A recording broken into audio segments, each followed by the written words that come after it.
Hi friends, welcome back to our channel. இப்போ என்ன video பார்க்க போகிறோன்னா ஒரு ப்ரான் மசாலா தான் பார்க்க போகிறோம். அதுக்கு வந்து ஒரு பெரிய வெங்காயம் மிக்சியில் சேர்த்துக்கலாம்.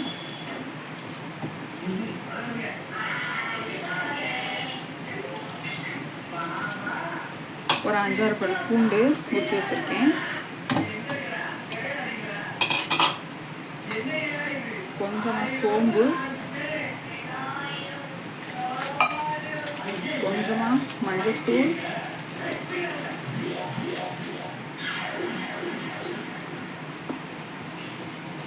காரத்துக்கு தகுந்தவாறு குழம்பு மிளகாத்தூள்,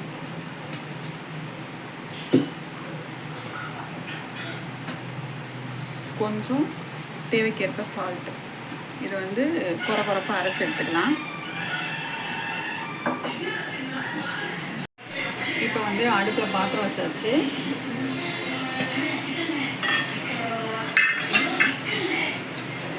நம்ம வந்து ஆயில் சேர்த்துக்கலாம். தேவையான அளவு தான். நம்ம இப்போ அடுப்பில் பாத்திரம் வச்சு தேவையான அளவு ஆயில் சேர்த்துக்கிறது. உங்களுக்கு எவ்வளோ ஆயில் தேவையோ அந்த அளவு சேர்த்துக்கோங்க. ஏன்னா ஒவ்வொருத்தரும் ஒரு மாதிரி ஆயில் சாப்பிடுவோம். அதுக்கு தகுந்தவாறு நீங்கள் சேர்த்துக்கோங்க. நான் 2 ஸ்பூன் சேர்த்துக்கிட்டேன். இப்போ நம்ம செய்கிறது வந்து 1/2 kg இறா. இதுக்கு வந்து கொஞ்சமாக கருவேப்பிலை இருந்து சேர்த்துக்கலாம். அரைச்சி வச்ச மசாலா பேஸ்ட் சேர்த்துக்கலாம்.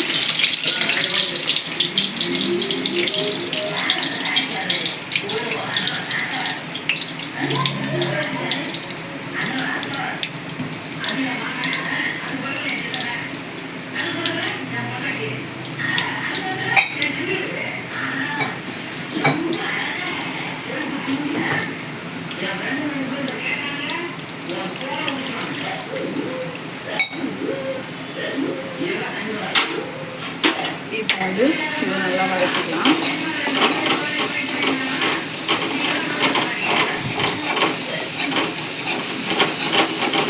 அந்த பச்சை வாசனை போகிற வரைக்கும் நம்ம வதக்கிக்கணும்.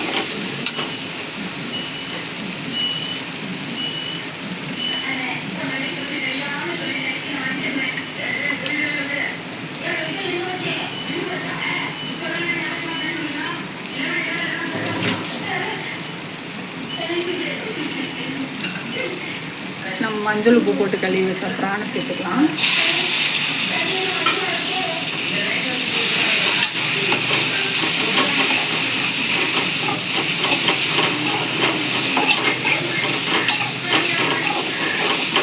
இதுலேயே தேவையான அளவு உப்பு காரம் எல்லாமே சேர்த்தாச்சு. இந்த பிரானும் வந்து என்ன ஆகும், தண்ணி விடும். பிரான்னா ஒன்றும் இல்லை, இறாலை தான் அப்படி சொல்கிறேன். ஒவ்வொரு ஊருக்கும் ஒரு மாதிரி சொல்லுவோம். எங்கள் ஊர் சைடு நாங்கள் வந்து இறாலுன்னு சொல்லுவோம். சென்னை சைடு வந்து எறான்னு சொல்லுவாங்க. ஒவ்வொரு சைடும் ஒரு மாதிரி சொல்லுவாங்க. நம்ம கொஞ்சமாக தண்ணி சேர்த்துக்கலாம். அதுலேயும் தண்ணி விடும். இது வெந்ததுக்கப்புறம் நம்ம பார்க்கலாம். இந்த அளவுக்கு ப்ரான் ரெடி ஆகிடுது ஃப்ரெண்ட்ஸ். இதுக்கப்புறம் வந்து நம்ம இதை வந்து சாதத்து கூடயோ இல்லை ரச சாதம், சாம்பார் சாதம் எது கூட வேணாலும் நம்ம சாப்பிட்லாம். இந்த மாதிரி வச்சுக்கோங்க. இது ரொம்ப டேஸ்ட்டாக இருக்கும். இந்த வீடியோ பிடிச்சிருந்துச்சுன்னா லைக் பண்ணி, ஷேர் பண்ணி, கமெண்ட் பண்ணுங்கள்.